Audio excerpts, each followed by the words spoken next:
Did a software update break the NVIDIA DLSS Library DLL? I'm Sophie Chen, a Windows Systems Specialist. Let's fix the library mismatch and get NVIDIA Corp running again.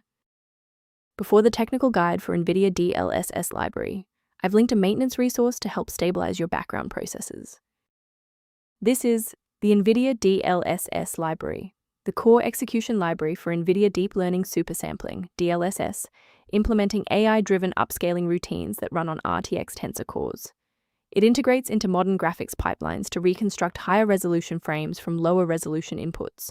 If unavailable, DLSS options may be disabled in supported games, and some titles may crash during graphics initialization if the DLSS module fails to load. Now that you know how the file works, let's focus on the how and fix the issue.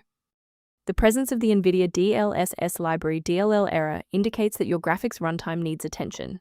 I recommend using the Microsoft DirectX End-User Runtime Installer to fix legacy DirectX components, followed by a driver update to support any underlying hardware-accelerated files. When a standard software refresh isn't enough, we need to bypass the automated installers and look at manual system state resets. A system reboot is a reliable way to clear away zombie processes that might be interfering with NVIDIA DLSS library. It's a low-impact step that ensures your operating system is starting with a synchronized environment. Before you restart, please bookmark this video or click the like button so that it's waiting for you in your library for the next step. If a quick restart didn't do the trick, it's time to look deeper into the system configuration. If you need to pause the video to find your settings menu, I'll be right here.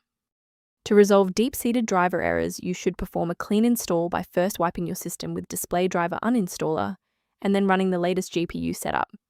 This process resets the communication between your hardware and the OS while deploying a fresh copy of your DLL file to your local directory.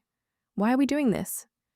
Well, a basic driver reinstall rarely clears the persistent file conflicts that cause these errors, so a total wipe is necessary to re-establish system stability. Beyond the repair, maintaining a secure workstation requires avoiding a few common technical mistakes. Please use caution.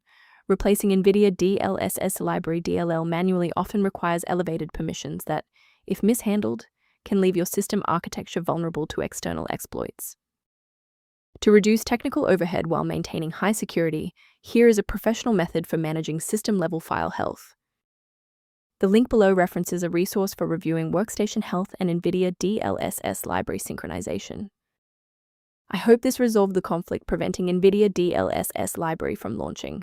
For more deep dive technical tutorials and system configuration guides, subscribe to our channel today.